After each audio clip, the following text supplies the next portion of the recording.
Another month just finished up, and that means it's time yet again to take a look at my dividend portfolio and see how it performed in the month of September. So, we're going to go through all the stocks I purchased this month and kind of what my thoughts are on the stocks I'm looking at and hoping to buy more of at kind of what prices. And then we're also going to look at some dividend increases we got and also all the dividends we received this month as well. And finally, we will compare the performance of the portfolio to the overall market to see how we are performing in relation to the S&P 500 specifically over the last month, year to date, and last year. So diving right into my dividend portfolio spreadsheet, before we update anything for the month of September, I want to go through the dividend increases we got. So the first one was from Texas Instruments, and that was about a 5% dividend raise, which is below their historical 5-year average, but they are facing some cyclical headwinds in the business right now. So I think it definitely makes sense to have a little bit of a lower dividend raise there. So we will clear that one out. And then the next dividend raise was from JP Morgan, which was a 5% raise to $4.20 per share. They announced that they would make that raise probably sometime in July, I think, but they didn't actually declare the dividend until in September. And then the final raise here is from Microsoft, and that was about a 10% raise, which is right in line with their 5-year average growth rate of the dividend. So that's pretty exciting that they are continuing on that kind of double-digit 10% rate of dividend growth. So that will be $3 annually now. And just a little summary of kind of what the portfolio is looking like. Portfolio value is around $6,600 with dividend income projected of $157.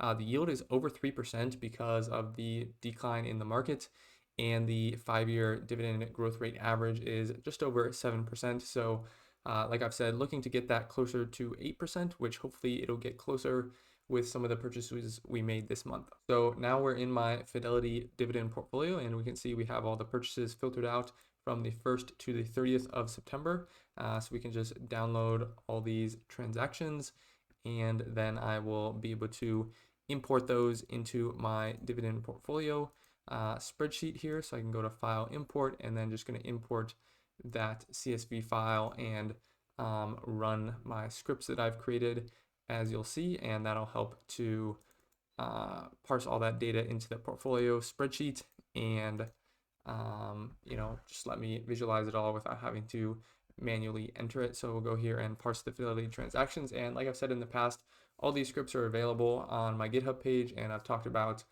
a lot of the aspects of the portfolio spreadsheet. So if you're interested in kind of trying to set up something similar or just getting inspiration, I do have plenty of videos on the channel about that, and I'm more than happy to help answer questions or anything like that on the Discord server as well. So the script has finished running, and we can see what happened. We got $350 deposited into the account, which is my new monthly normal.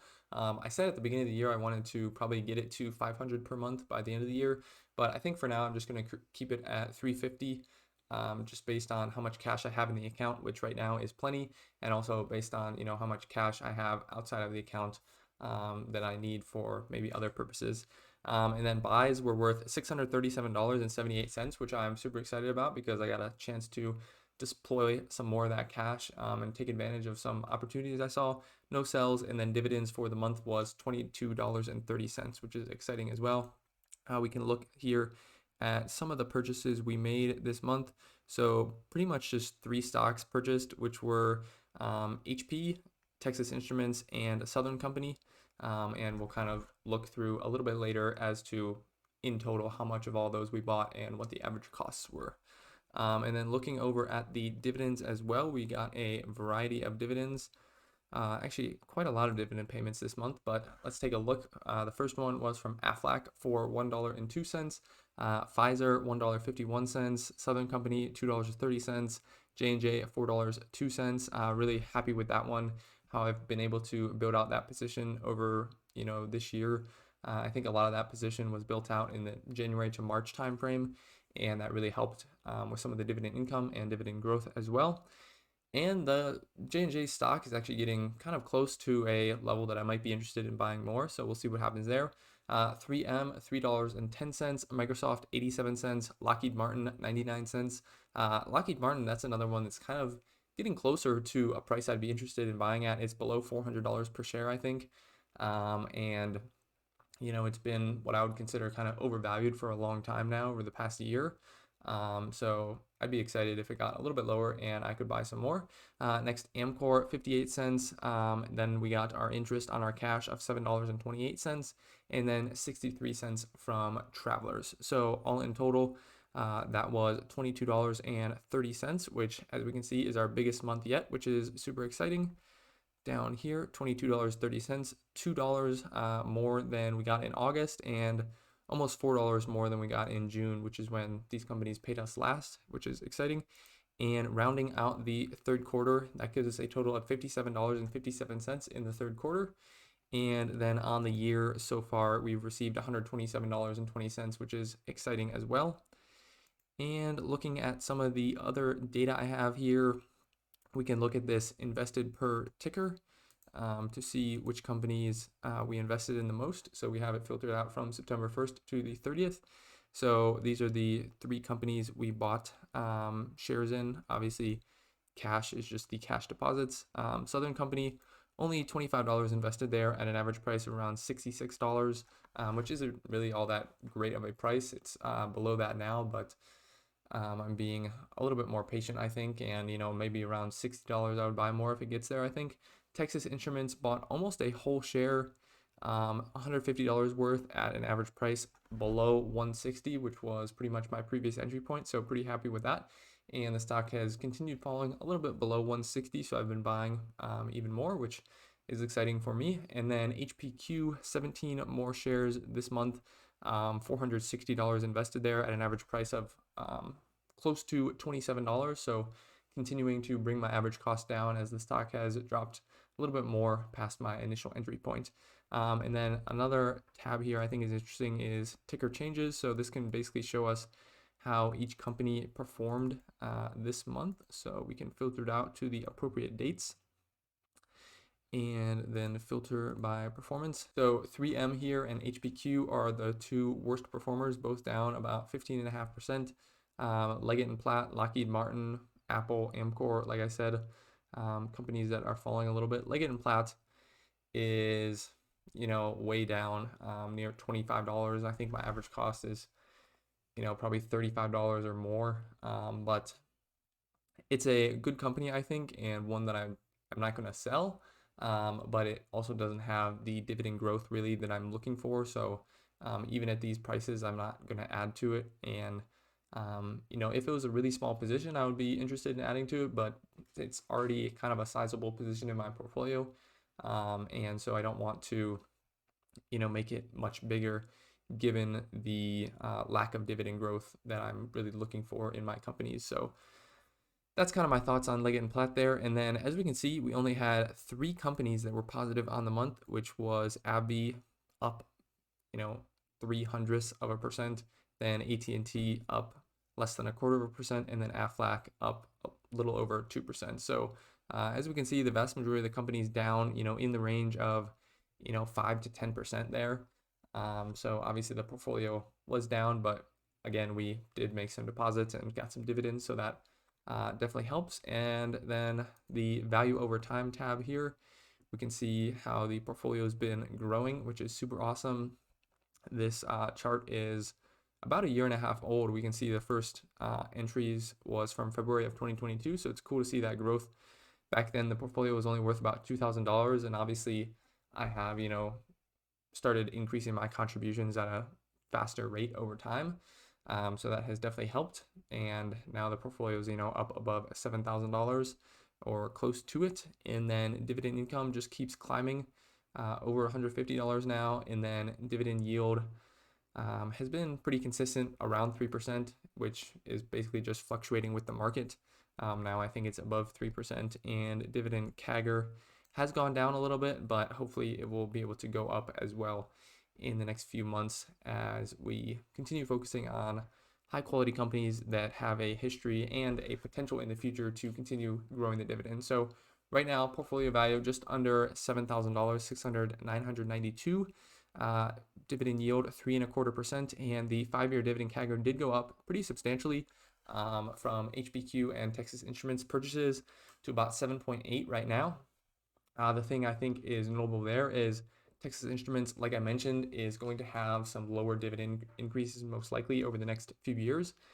So that will, in the future likely bring the CAGR down a little bit. But for now, I'm definitely happy with those purchases that I was able to make. And right now, as we can see, the dividend income is up to around $181. So it was what, 157 before. So it's about a $14 increase, which I am certainly happy with, or actually a $24 increase, which is even better if I can do math in my head there. And looking here in equity by sector, you can see we're a little bit pretty heavy actually in tech right now, about 28% in tech, which obviously Texas Instruments and HPQ are new tech positions in the portfolio that I, just added this year. So those have really bumped up that tech allocation.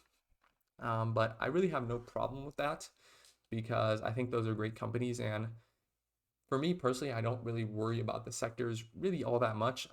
Obviously, I probably wouldn't want to have like 50% of the portfolio in one sector, but also, if I saw a good opportunity, I'm not, opposed to making that happen if that's what I think is the best move for my portfolio. I'm just saying most likely I don't think that would be the best move for my portfolio. Still about 20% cash, so have plenty of cash available to deploy.